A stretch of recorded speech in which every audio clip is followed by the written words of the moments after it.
Remember during the WNBA season? Oh my gosh, all the ratings, the record ratings, blah, blah, blah, blah, blah. But what did we say continuously here on this channel? Yeah, record ratings. Of course you guys are going to have record ratings. Nielsen changed how they count numbers. Of course their ratings are going to be more. It would be kind of embarrassing if they were that much less. Well, Sustainable, Unrivaled, their numbers came out and they are. Imagine the scenario unfolding over months. Everything looks absolutely flawless at first, until suddenly the data starts behaving strangely.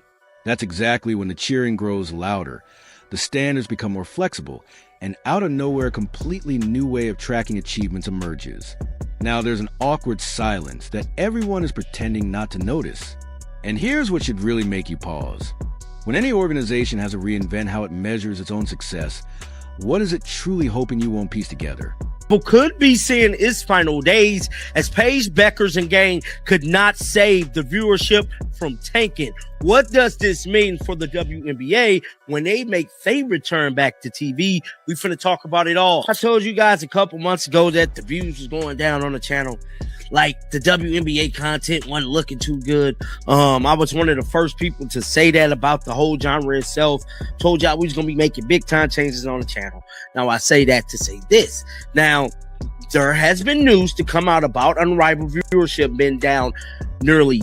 Everyone kept saying Unrivaled had staying power, a glowing example of what women's basketball could become, an operation that would buck every trend, expand its viewer base, and somehow keep convincing financiers to write million-dollar checks, while elite athletes dominated those pristine hardwood floors. They say. Unrivaled is sustainable. They say. They say. Ratings have come out for Unrivaled, and folks, if I was to say fall off a cliff, if I was to say significant drop-off, I would be underselling how underperforming. Opening night of Unrivaled actually delivered on what it claimed it would be. They announced it, hyped it, and backed up that message with the kind of certainty that makes you want to go back and read every detail twice. But if this whole thing truly had legs, how did the debut of the second season end up looking like an abandoned parking lot with scattered debris rolling through? So the first set of Unrivaled ratings are in, and it's been kind of grim. And by kind of grim, I mean really, really grim. If you are Unrivaled, this is, if these are your ratings every single week on True TV, it's not the biggest disaster in the world, because by the looks of things, these True TV ratings were similar enough to what they were a year ago. Similar enough to what they were. The viewership data dropped, and calling it underwhelming would be like calling a massive tornado a light breeze. These numbers didn't just decline. They crashed, went into freefall, smashed to the floor, and then politely settled into the garbage pile of good intentions gone wrong. Hella views to begin with.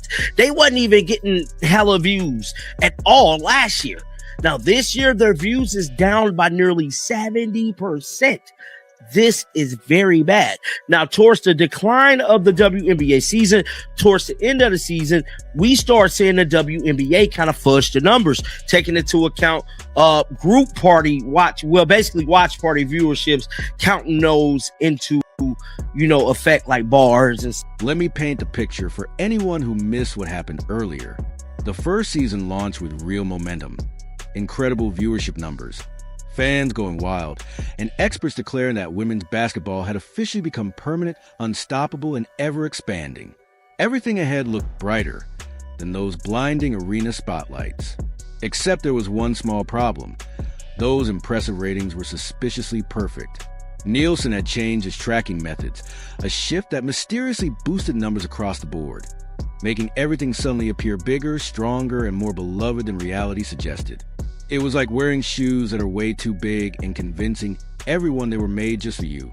They might look great, but they don't actually work when you try to walk. Fast forward to the second season, and the illusion cracked.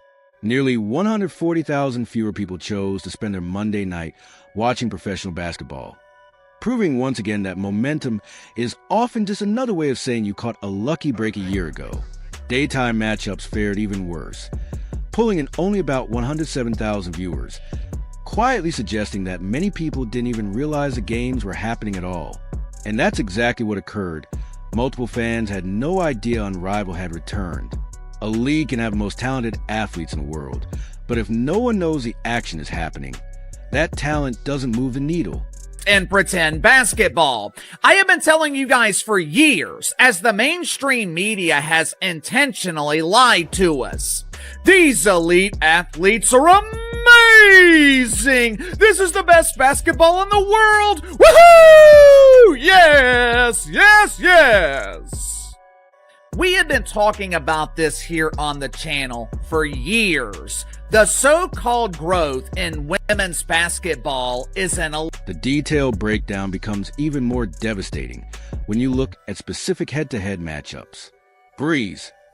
Fandom managed to draw about 40,000 viewers on TNT, while the Lunar Isles pulled in roughly 30,000 on TNT and another 20,000 on True TV. Even combined, a single matchup barely reached 50,000 viewers in a crucial 18 to 49 demographic. For perspective, similar games last season were pulling 90,000 to 100,000 viewers on TNT alone, before being multiplied across additional networks. In just 12 months, what once looked like an unstoppable movement has turned into a cautionary tale about how quickly excitement fades when reality sets in. Networks that were ready to lock in profitable contracts or invest more aggressively in advertising and promotion are now staring at spreadsheets that read like disappointing social media posts.